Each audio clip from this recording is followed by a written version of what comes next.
This episode of Wizards of Waverly Pod is brought to you by HelloFresh, America's #1 meal kit.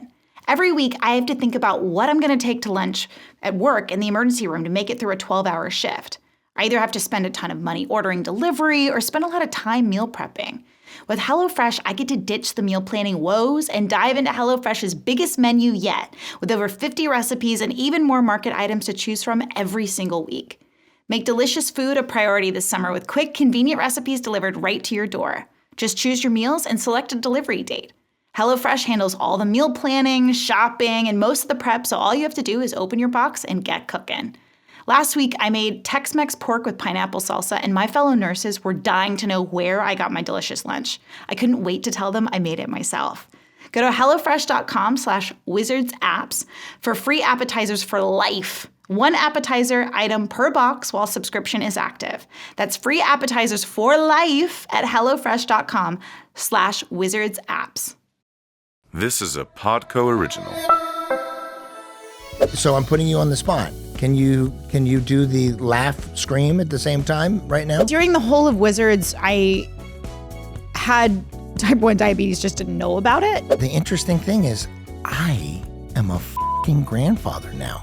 I'm not the dad. Wild. I'm the grandfather. Yeah. How does that make you feel? Old. Cool. There's a great Curb Your Enthusiasm episode, and they actually mention Wizards of Waverly Place. Oh, do they really? You mean like when we teach acting at AGB, Actors Giving Back, Jen Stone? Drink out of your Bigfoot mug.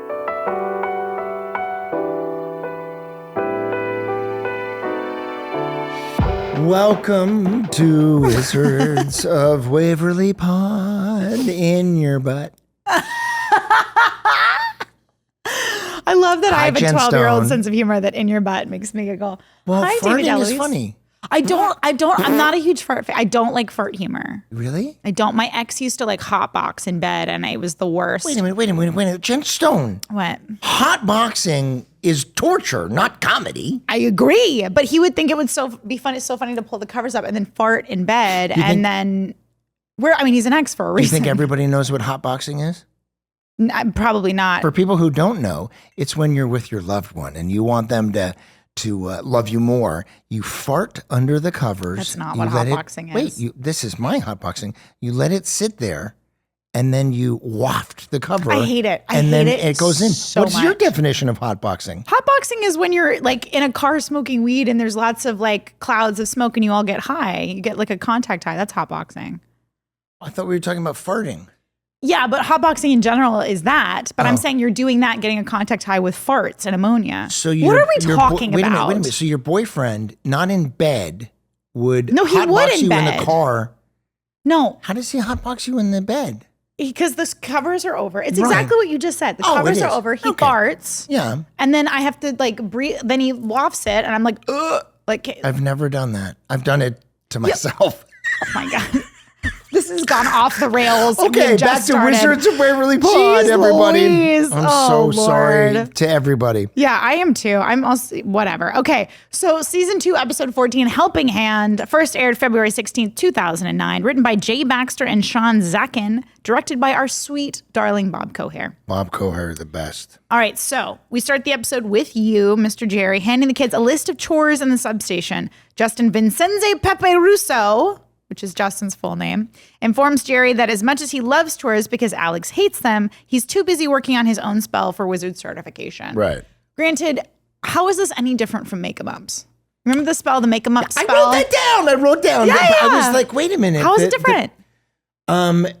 It's different because the writers say it's different, I guess. But it's interesting because make 'em ups, every single make 'em up could be a certified thing. You know, Okay. They should have clarified. I would have said, Yeah. you should have clarified, we have make 'em ups, but this one has to have a specific Maybe what it reason is. that it's going to be validated. Like, by you know the- how you get things copyrighted?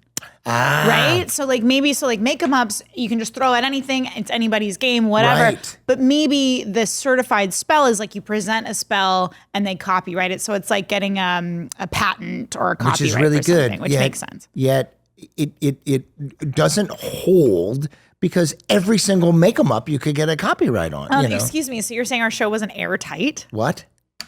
Anywho, so Jerry assigns Justin's chores to Alex and Max to do. Alex is busy going to the confidential creature feature where they project a movie on a building, but you don't know the movie or location until they get the text. And that is very much inspired for people who don't know at the Hollywood Forever Cemetery. Yeah. They would screen on the mortuarium thing. Yeah, and it's really fun. I've went to, it happened one night there once, which was fantastic. I wanted to go to, have you seen Empire? You've seen Empire Records? Yeah.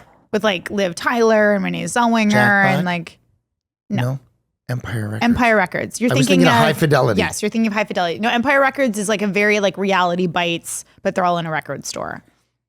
Yes. I was confusing it. Sorry. Okay. I know what you're talking about. Yeah. But yeah, I wanted to see that one. They were playing that one, which was, so good. And, not All About Eve.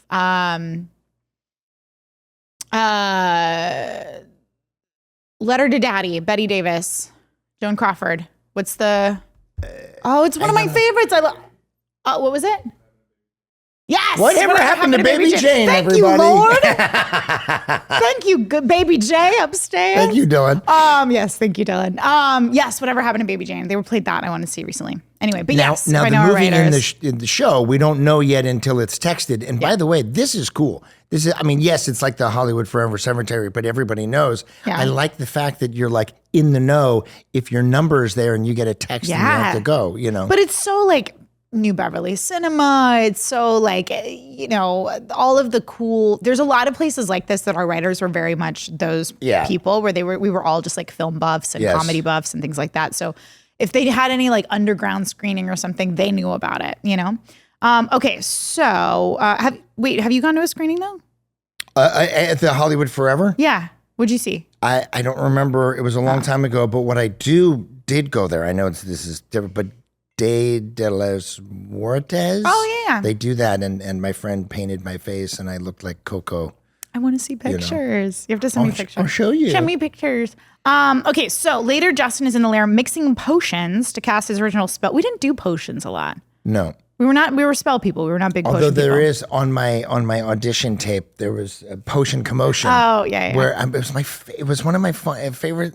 I don't know. I really liked it. I was like, pick a potion, any potion, and all the bottles are out there. Yeah. And then he goes to pick one. I go, ooh, not that one, not that one. This one. Okay, good. So for his original spell, XX extra hand, take a stand, give us a hand, which is a woman's hand that will lend a hand to busy wizards, and proceeds to scratch Jerry's back because he's so busy he cannot scratch his own back. And I don't know if that's a real thing or not that they got, but it's so funny because there's a line where I was like, "That's my back scratcher. I keep it in between my mattress and this when Max Teresa is doesn't trying to want do to the- scratch my back." But I have a back scratcher by my bed. On purpose. I think the writers paid attention to you, like with the bucking bronco. I think they were like, Deluise has a lot of stuff that can inspire Jerry. Here's the thing: I can't reach the center of my back. There's an Who area. can? Well, there's yogi people that that's. I'm sorry, that's not scratching your back noise. But there's people who can do that. Who can? Yeah, see, you can do it. But I can't scratch. I can reach it, but I can't scratch. All right. Well, I have a back scratcher. I have a lot of professional back scratchers. But it's interesting because Max's spell is not a spell. It's just but Max, we'll get there. We'll get there. Okay, sorry. You're jumping ahead per usual. Okay, so they're scratching Jerry's back. Jerry suggests they write the superintendent of spells and get the spell certified. Then they hand 2 slows Justin's high five attempt. So then we're in the loft with Harper and Alex washing dishes. Well, I can't speak today. Good, we're on a podcast. When she decides, you guys were really funny. This series of episodes that are kind of coming up here, I think we really were following. We found our flow. Yeah, it was funny. There were a lot of kind of jokes to be jokes that really worked, and your guys' chemistry was really meshing, and I was finding it very funny. No, I feel like mid season 2 we started to kind of get who our characters were. We got the writers were sort of spitballing from our own lives, like your back scratcher, and that was it was all kind of coming together, that sense of play and like amalgamation of of character and actors and styles and things like that. You can really see it start to come together around this point. Right. And I walk in, you guys are doing the dishes and I walk in and I've got the hand on my shoulder. What do you say? You're like, your dad has a hand on his shoulder and it's severed and I don't know if I should laugh or cry or. So I'm going to do both. Yeah. And so I'm putting you on the spot. Can you do the laugh scream at the same time right now? I'm sure I can. It's because it's the. It's that thing, right? It's so yes, of course it's that thing. Which is me internally in every social situation. And also you look so young in the. I know. What are you, 15, 16 in season 2? I was 14 in the first, so I had to have been like 15. Okay. I'm probably like 16 towards the end, but I look like a baby. There's some, oh my God, there's some where I'm like, because during the whole of Wizards, I had type 1 diabetes, just didn't know about it. So there's a lot of stuff where I'm like, oh, I'm inflamed this episode. Because you'll see my face is like really puffy in one. Because like type that's still 1, it affects you, makes you puffy. Yeah. So like it's, and I still have this today where it's like if I have like really bad blood sugars, my face gets puffy. Like I start to like get kind of swollen almost. And there's some episodes where I'm like, that's what was happening there. I just had no idea. Oh, wow. And I took a lot of naps, which now makes a lot of sense. But wait a minute. Naps are, I mean, I guess it was a symptom of the diabetes, but naps, they've done research now where if you do a nap, you're whatever. 20 minutes or 90 minutes? Well, I don't know. Whatever it is. No, that's what it is. But it extends your life expectancy or what, Well, none of us are sleeping enough. I'm going to take a nap right now. Good morning. We're so lame. No, but because none of us sleep enough. And then we go to sleep and we're like scrolling and stuff with all the blue light that keeps you up. And so, I'm sure our bodies are needing naps now more than ever. You know what I do now? I wear the blue light blocking. No. I don't know, but just the blockers on your face, Sunglasses? No, like an eye mask. Oh, yeah, I do that too. And now I have ear putter-inners. What if somebody breaks into the house? Well, Yulia will listen in here. Because she's just wide awake like this. If I'm by myself, I can't put those in because I don't even hear the alarm. But when I just see you like in a complete like hazmat suit and she's just like wide awake. With the neck brace. This episode of Wizards of Waverly Pod is brought to you by HelloFresh. With HelloFresh, you get farm-fresh, pre-portioned ingredients and seasonal recipes delivered right to your doorstep. When you order HelloFresh, you can skip your trips to the grocery store and count on HelloFresh to make home cooking fun, easy, affordable, and delicious. We love cooking HelloFresh. My wife Yulia and I, we have such a good time together. It's really fun. And our favorite recipes are mushu pork bowls and pork sausage and bell pepper pasta. Cut down on time spent in the kitchen. Every week's menu features options that are ready in 20 minutes or less. Plans are flexible, so they work with your changing schedule. Go to HelloFresh.com/Wizards app for free appetizers for life. One appetizer item per box while subscription is active. That's free appetizers for life at HelloFresh.com/Wizards app. America's #1 meal kit. Okay. With a neck brace. Well, just like a whole thing by, like just being, I don't know why that's your sleeping sound. Okay. We're getting loopy and we're just getting started. Okay. I'm really kind of a butthead in this episode.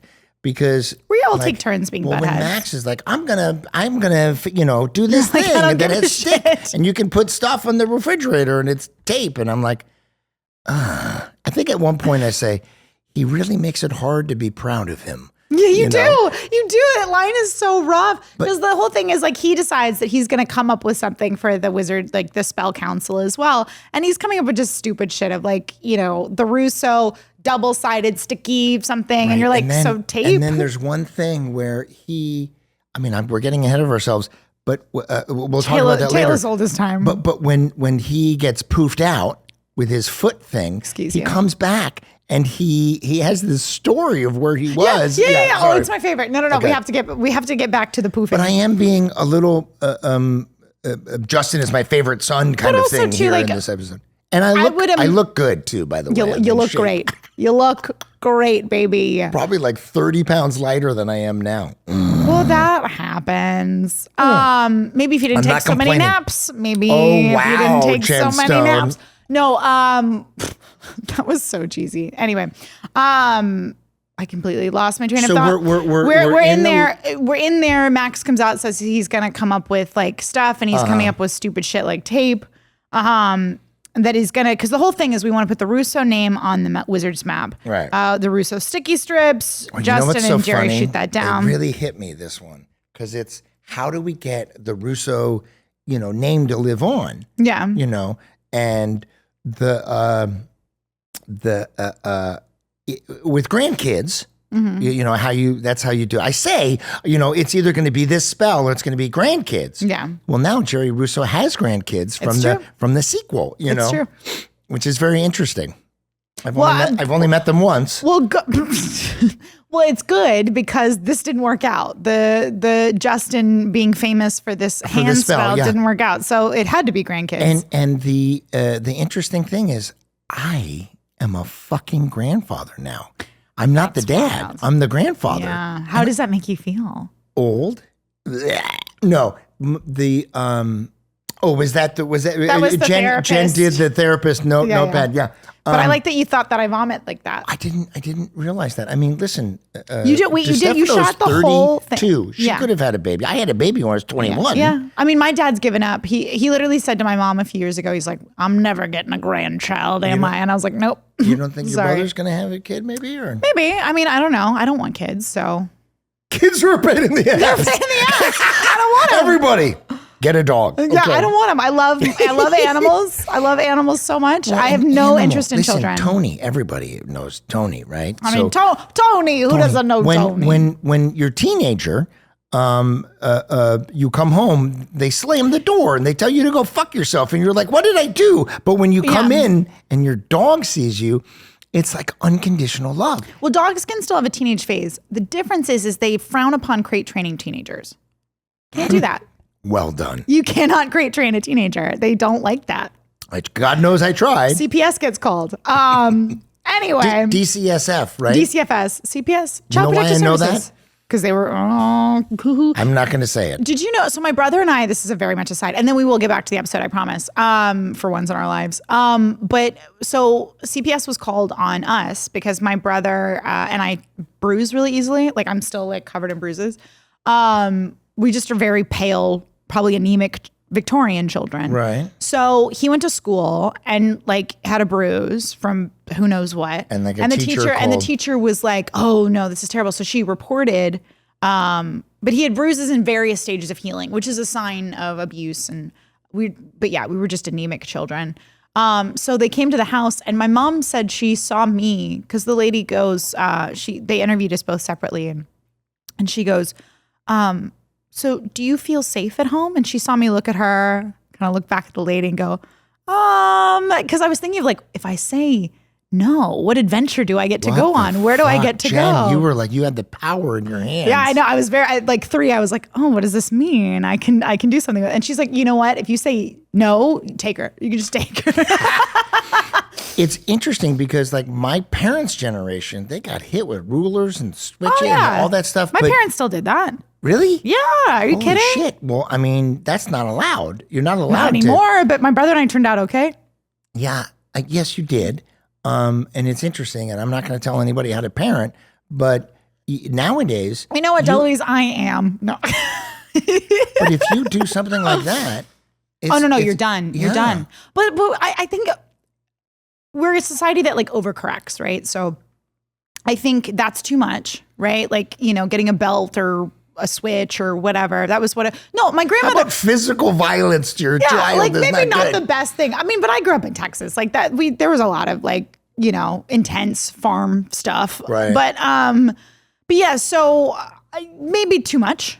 But now where it's like, we never admonish our children at all. I mean, I've literally seen parents bring their kid that got drunk in like 7 a.m. at school. And the mom's going, oh no, honey, are you okay? I'm like, my mother would decapitate me if I was drunk in school. There's a great Curb Your Enthusiasm episode. And they actually mention Wizards of Waverly Place. Oh, do they really? Where Larry David goes over to the house and says something. And then the 11-year-old girl, everybody's kowtowing to her. It's wild. And he's like, who the fuck is in charge here? You know, like, and then they have a competition. Like Larry David and this 11-year-old girl are seeing who has the power. You know? But it's so true though. I've literally had like with 3-year-olds or something, I've had parents go, he's ready to go. I'm like, he's 3. He's not ready for anything. Like he's ready for bed, maybe. Yeah. He's ready for a snack. That's it. He's not dictating what we're doing. Like that's insane. I did get spanked twice. I got twice spanked. Your whole life? Yeah. I lost track. Oh wow.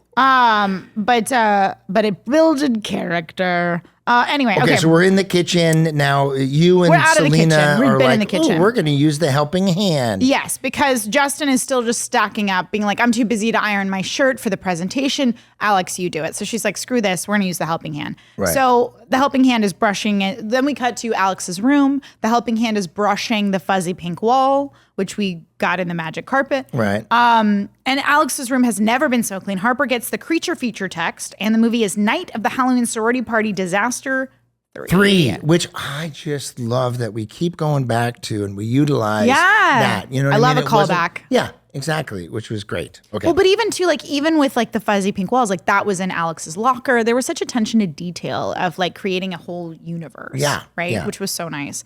So now all they need is the location text. The helping hand refuses to leave its box to do more chores, and Harper prompts Alex to not make the freaky hand upset. Right. We'll just do it ourselves. And Alex demands the hand finishes, and the hand flies out of the room, and the notion of doing more of Alex's chores. The hand is done. She has been abused. She's flying out of the room. She's done. How is this hand flying around, and why doesn't it just leave? If it can fly and it's got an attitude, you know? But I guess there's a limit, right? Like, I guess its whole purpose for being is helping wizards do chores, but she's abused it, so now all of a sudden it's just out the door. And there's this suspense of disbelief thing, because there's a moment where the hand later is sleeping, and you hear a snoring noise. Which, from where? I know, right? Yeah, because it's very, like, it reminded me a lot of, like, The Thing in Addams Family, but even that, like, I know this is, like, gross, because just the word orifice, but, like, the wrist part is not like open. It's not like you see like tendons and bones and muscles and stuff. It's just like closed off. So yeah, where is it coming from? Like her pores? I don't know. From the wizard magic from world from the zone. land of the dragon dog. So back in the loft, Max is working on more spell ideas, like his back scratcher, which connected to a toothbrush by a wire hanger called the Russo tooth and back brush. Where you can brush your teeth and scratch your back at the same time, because that you need to do. Teresa asked him if he's making an antenna to talk to Martians, and this line was my favorite. Yeah. He goes, "We're wizards. Why does everyone think Martians are so weird?" Right, and nowadays, by the way, we know they're true. Yeah, we're seeing all the military, you know, they are releasing all these videos and everything. But can we also just talk about, like, we were so burnt out in the pandemic that, like, that was when the FBI was like, oh, by the way, Martians are real, extraterrestrials are real, and all of us were like, sure, why not? It was such an under the radar, underreacted. Well, there was like thing. There was like a hearing. There was like a whistleblower. Yeah, and they were just like, yeah, it's whatever. real, and all of us were like, that tracks. I this is my take. I do think Hot take, that, ladies and gentlemen. that there's you know, it's not so much that they look all weird. I think that there's different, you know, different species, and I think there's a lot of, like, not just crafts and stuff, but astro projection kind of thing. But David, I think it is so egotistical. To think that we're just nothing. Like, the universe is so vast and so massive, and black holes and different dimensions and all that kind of stuff. I'm agreeing with you. So it's like, no, I know we're on the same page. But it's like, for anyone to be like, this is it. This is all you get. It's like the most egotistical thing ever. I think humans are pretty egotistical. We are. Yeah. We're an invasive species. But I am all down with the aliens being real and that happening, and, you know. I'm down with you guys. I want to go back to one thing. Yeah. I don't know who it is or whatever, but, you know, you see on the TikToks, the TTs, or the Instagrams, there's a woman who is working at an office, and you've got Gen Xers calling in, and it's like, she's like, hi, and the phone is like, hey, this is, you know, Melissa's boyfriend, like she's not like into work today, so she's not coming in. Yeah. And the woman's like, well, it's her job. And, Yeah, and you have he's to come like, in. yeah, but she's not really feeling it, you know? I mean, the excuses, the entitlement, I guess you would say, or the like, Don't get me started. I'm not coming because I broke a nail. So like, and the fact that Gen Xers, I'm sorry, Gen Xers, that they think it's okay to say I stubbed my toe, so I can't Gen work Z. today. Is it Gen Z? It's Gen Z. Well, no, but again, I think that goes back to what we were talking about earlier of overcorrection, right? Of like, yes, so I think the boomers and like Gen X, they devoted too much of their life to jobs that didn't care, right? And then now Gen Z seeing that and being like, well, I don't want that for my life. Millennials are caught in the middle. We're just like, we're trying to hold it together. But Gen Z is seeing that and being like, well, I don't want that for my life. I want to care about my mental health. I want to have a full life outside of work. I don't want to be defined by work, but we're overdoing it. Right. now. And I'm like thinking to myself while you're talking, why is that happening? Right. So my thought process is we're not going, okay, you're fucking fired then, moving on. You know what I mean? Well, but it's we're also too like it's happening, I think, because Gen Z is seeing like this didn't make my parents happy to have their life to give decades of their life to a job and then get to 65 and they boot them out and like don't take care of them. Misunderstand me. I'm all about, But I agree with why we're not holding them accountable. I don't know. Right. But I mean, the model of work your whole life, vacation for 2 weeks in a year, it's and wild. then at 65, I'm like, fuck that. And I'm, and don't listen to me, everybody. But I'm like, what is going too late. on? But what is going on with spending so much money on going to get an education at a school? It's a rather broken than system. and then you're in debt for the rest of your life. It doesn't. There was something I saw where it was like, in Europe, they're like, oh, I'll work for 2 weeks and then I'll take 2 weeks off. I'll do, which I know is like an over exaggeration of what that system looks like. But then they were like, in America, it's like, I've got 2 weeks to have open heart surgery. That's my, but it's true. It's true. A friend of ours is having a surgery on Tuesday, and in Germany, you have a surgery and then you stay in the hospital and they take care of you for a little while. Yeah. And in America, they're like, he's not bleeding anymore. Discharge. Yeah. No, you're telling me. But going back just to the life, going to college or not, I'm always saying, do whatever you can, like write, direct, act, this, open a coffee shop. You know what I mean? Like the doing things out of the box. I love that. Yeah. And I think one of the things they do in Europe too is, or at least I know from Germany, if you want to do a specific something, you train in that field. Yeah. It's not like you train it's like an in apprenticeship or something. Yeah, apprenticeship, exactly, which I think is wonderful. Well, and I think, go ahead. I was just going to say to everybody, if you have something that you want to do it, but do other things too. I wish I had said to myself, I wish I had given myself permission to not just be an actor. You know what I mean? I get it. To do other things, Yeah. because I think too, and that's part of the good thing about like what Gen Z is doing is they're trying to rewrite that narrative of like, you become one thing, that's your thing, that's what you devote decades of your life to make somebody else richer doing that thing. Right. And then you're dead. Like you get to enjoy your life in retirement at the very end, right? I'm going to completely contradict myself and just say, I'm really sorry to all the generations that are behind me. I apologize, and I'm here for you. No, I'm kidding. I'm trying to make them okay and not mad at me. Well, a lot of them are dead. So, all right. So now we're in the substation. We're in the substation, and we've set and we're trying to catch the hand. I know with hand lotion and nail polish and everything, and then the pot with the string. Yeah. Very classic. That was how you would catch like a mouse or something. You would put like a crate. Yeah, it was or something. very Tom and Jerry. Yeah, for sure. Well, and then we talk about the Flatiron Building, which I think is really interesting because the Flatiron Building is mentioned in so many different things. This. So we talk about because is that where the movie's going to be projected? Yeah. Right. So Harper gets the text and it's going to be in the Flatiron Building. But what is that? A real thing? It's a real thing. It's a famous 3-sided triangular building in New York, built in 1902 that resembles a flat iron. hence the name. And it's been featured or recreated in movies and shows like John Wick with your favorite, Keanu Reeves. Oh, I know what you're talking about. Spider-Man 1 and 2, and it's referenced in The Boys, so they don't film like there. in the center, like Times Square, right? Like is it's that where it literally, is? Or no? it looks like a Flatiron because it's like three-sided. Right. But I just love that, like we bring that New York, again, attention to detail. We bring that New York landmark back there. Right. So they catch the hand, but it's unusually strong. Harper insists they just put the hand in the box, finish the chores themselves, then go to the movie. Alex, stubborn and refuses. Harper is smart and she knows things. Harper's efficient. Harper tries to be efficient, but Alex is stubborn, right? Which is why they're a good balance for each other, and refuses and fights with the hand, which results in Alex just holding the hand while she ends up really doing the chores. I was like, what? And then I thought it was so funny because she's using her hand to hold the hand to do all the chores, which is, to me, is a little bit of a metaphor for, maybe not metaphor. This episode about a detached hand is getting very deep. But like when you try to get your kids, as you don't have kids, but when you try to get your kids to do something, and then you start doing it, you do it for them, but you're having them like watch you, and it was very hard for me not to do the things for the kids. But then what happens is, and my therapist Robert Stuckey, who's now not with us anymore, said something to me that I really wish that I had taken to heart, because it sounds weird, which is anything that you do for your children that they can do for themselves is a form of abuse, in the sense of you're taking away their ability to trial and error, to learn and fail. It's like spilled milk kind of thing. Or you're taking away the gift of self-sufficiency. Right. So if I say to Dylan, like, pour some milk in here, I don't want her to spill, so I pour it for her. Yeah. She's never going to learn how to pour the milk. Well, I mean, I don't have children, but like you have cats. Fuck off.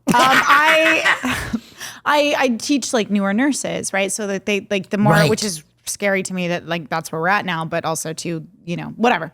Anyway, but I have to, like, I literally will say to them, I'll say, I'll be in the room with you, but once we get to a certain point, I'm going to step out and I need you to come ask me for help for multiple reasons. One, so they can use their resources, but two, because I struggle to not jump in and do it for them because I want it done right, or I want it done a certain way, or I just want to help, And so I understand that thing of like, well, let me just do it. It'll be easier if I just do it. That's a parent. That's apparently you're that's a very parent. Well, teaching is teaching, I love that you're teaching.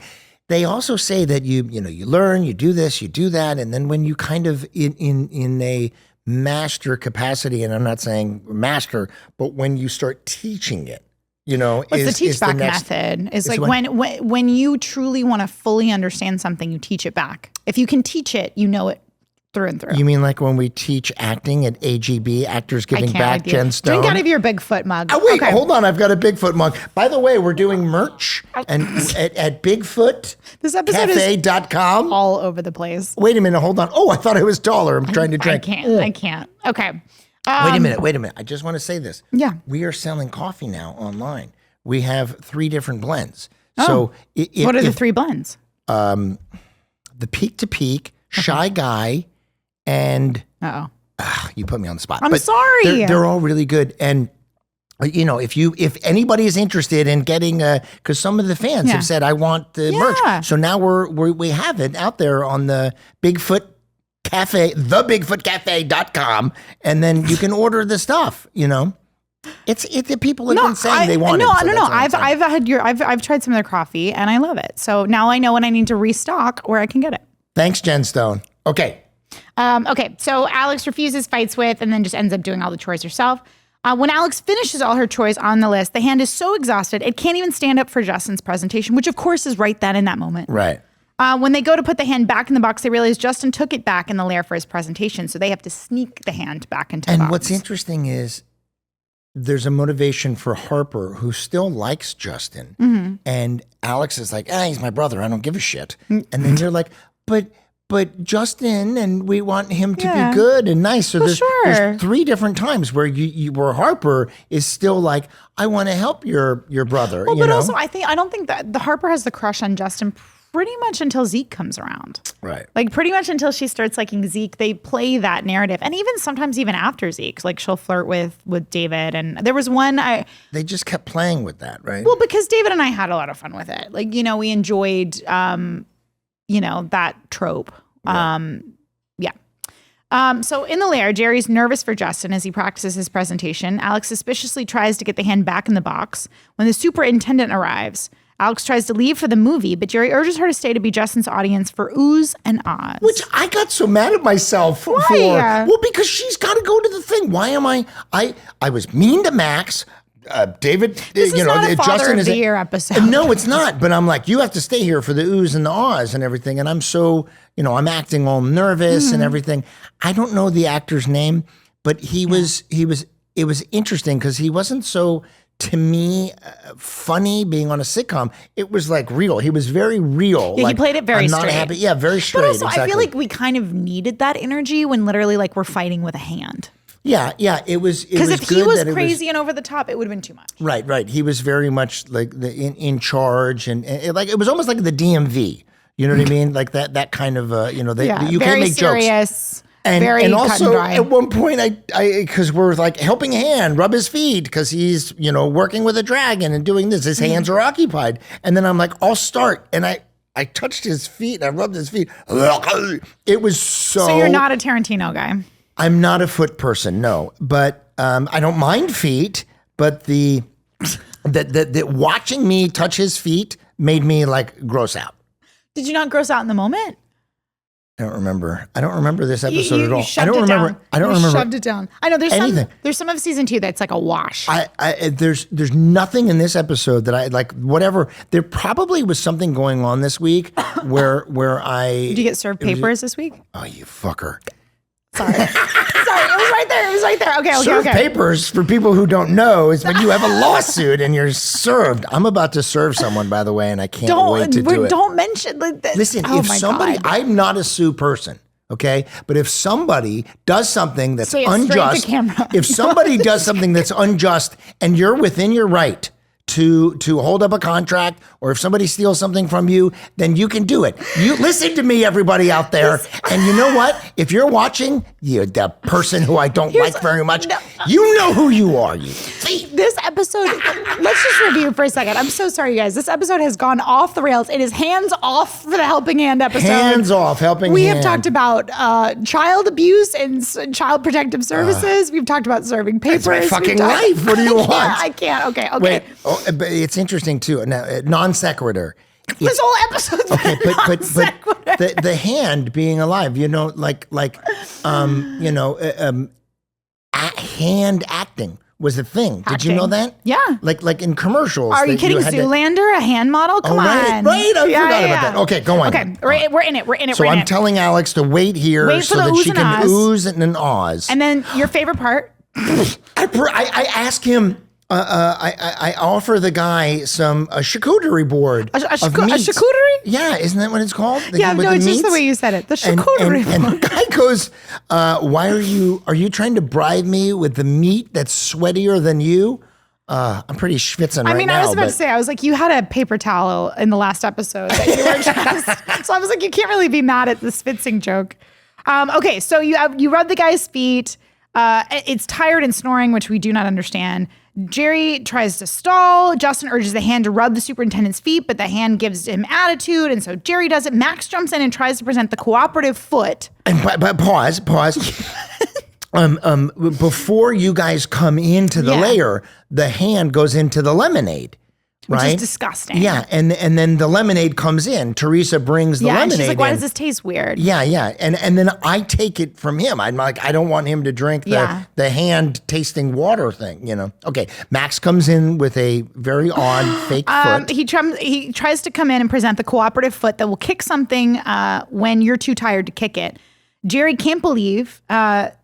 So he just can't believe it, and he can't believe he's asking Alex to do something for him. So she uses magic to make Max disappear. Teresa gets mad at Jerry because Max is trying to get his dad's attention because, again, you are not Father of the Year this episode. Right. I'm very sorry, Jerry. Jerry asks Alex to zap Max back in half an hour just to buy him some time. Which is so funny to me. I'm like, zap him back. In half an hour. Yeah, you did a little aside. It was good. And then Harper is urging Alex to leave for the movie. Otherwise, they won't get good seats. So Alex tries to back out of the situation to go to the movie, but Harper guilts Alex, which that part confused me. I'm like, she wants to go to the movie, but then she guilts her to stay. Like, pick a side, Harper. Well, I feel like she has to complete her task of helping. Okay. Right? Yeah, sure. Like I said, this episode's just off the rails. Okay. So Harper guilts Alex into helping Justin since she exhausted the helping hand to help herself. Alex literally talks to the hand and begs him to do this for Justin. And this is where the hand was snoring and stuff. Yeah. And then the hand scratches the superintendent's back. He's interested in showing the hand to the board, who's always looking for a good back scratcher for the gift shop. Which, Suddenly, by the way, all men, What I is think. I don't know that? about it's because they can't reach. Because we can't reach. I thought you were Women going to say because typically they are more can't read, flexible. and I was like, that tracks. But the we can't reach our backs, you know. Listen to the audience, to the males. I guess but they're younger. Why do men love scratching backs better than women? Why do men post fishing pictures on their dating profile? Why do men do half the shit they do? Those Who people are knows? lame. But you know what I do sometimes? I have Yulia scratch my back. God bless her. And I'll move her arm around like it's That's because love. I need That's to hit love. the point. Okay, sorry. Go on. And then Max comes. This is my favorite part of the whole Yeah, episode. yeah. I don't know why, but Max zaps back in wearing safari gear. This is why I love Max. Is he's just so random and weird, and it works. Right. But he's wearing safari gear, stating he sold the foot, made a fortune, lost it, brought a 100-year-old man from India back to life, and got a new nickname. And Jerry urges Max that he is proud of him too, just not all the time. Right. It is so funny that non sequitur that where there he was like, you know, it was a little Jumanji-ish. It was. You know, it was like he went away to but another then Max world. goes, I know that you're proud of me because the 100-year-old man told me so. Right, which is so weird. so- Who's this 100-year-old man? I love it. It's like this Gandhi character or something. So in the tag, Alex and Harper are coming back from Night of the Halloween Sorority Party Disaster 3, wondering if those girls are ever going to graduate. Jerry comes out of the sub shop carrying Justin, shouting that they got the spell certified. Jerry's okay, I love this part too. You literally piggybacking David, Yeah. David squared. You're piggybacking Henry up the stairs and like you're getting winded. Well, I'm very Going up excited. the I'm like, stairs. we're there. We got it. It's so wonderful. And then I'm starting, I saw myself zigzag a little bit and I'm like, why am I doing that? Because then that sets up your joke. Of point and laugh. Is your dad going to be able to make it up the stairs? Yeah. And Alex is like, no, let's point and laugh at him. And that's how we end the episode. We point and laugh at you getting winded and having a heart attack up the stairs. Which was so funny to All me. right. So let's bring it all back Oh my around. God, Jen, I love this part of our show. Yes. Because you asked me a question. I do ask you a question that's episode specific. So what is your least favorite chore or adulting that you'd like a helpful hand to help you with? Listen, This is a very deep question. I love chores. I love vacuuming. It's Oh something God, teach me your ways. I hate it. It's something very good. Picking up poop. I don't love that. But we're talking about around the house kind of thing. Yeah, I mean, picking up poop is like an adulting thing you have to do. I don't know. I love. I enjoy it. I'm thinking. But yeah, I'm saying picking up a dog poop is not my favorite. Poop chore. is also my Is that a least chore? favorite. Yeah, sure. Okay. It's also my least favorite bodily fluid. Not a fan. Yeah, but every once in a while, and I can't believe I'm saying this, but you're like, Oh, I'm okay, a nurse. hold on. I Are wipe we people's starting- asses. are we I can't handle that. That's a chore. You don't. Oh, I wanna thought you were do. gonna. I literally thought we were gonna start the episode with you talking about hotboxing farts, and then we were gonna end with you talking about like there's nothing like a good shit. That's where I thought you were headed, and I was like, please God, no. No, that's not a chore. That's God, that's no. a privilege. Okay, what chore do give you up. not? See, like cleaning the cat litter. That's a pain in the butt, right? I've so perfected my disassociative state. So when I'm doing things I don't love at work or like with cat poop, I just disassociate to an Olympic level. I don't know if I'm proud of it, but it exists. So what do you need a helping hand for, Jen? If you're like, shut the fuck up, answer the question. I would say probably the dishes or laundry. I hate things that are monotonous. It's why I don't like cooking, is because I feel like I have to cook every single day because I have to eat every single day, and then there's always dishes, and then we just rinse and repeat. I hate monotonous, repeat, yeah. repetitive actions. They Yeah. make me crazy. I like doing something and having it be done for a while. You know what Yulia does? What? And I don't know, and I might have said this before, but she compliments me on how I fold the laundry. That's so nice. Yeah, but here's the thing. I don't think I'm that good at it. And I think that she Probably compliments. not, Yeah, but but she I mean, I'm not This bad. is the same woman that loves you enough to be your back scratcher. Yeah, so that's true. Thank you. You're a lucky man. But the she compliments me so much so that I'm like, I feel proud of myself You when I do it. should. Men are so simple. True. They're so simple. Very true. Yeah, you just have to tell them give them a gold star and you're good. Jen. Good doing business with you. Good doing Well business. done, David Nice doing a DeLuise. How you podcast. doing? Okay. Yes. Goodbye to the how about most- this for the people who are listening? We're doing our hands. This is my hand. This is my hand with an attitude. You ready to say hello? Yeah. Hello. Oh my God. Comedy. This is the most off the rails episode. We'll see you guys All next right. week when we get it back on Bye. the rails. Bye.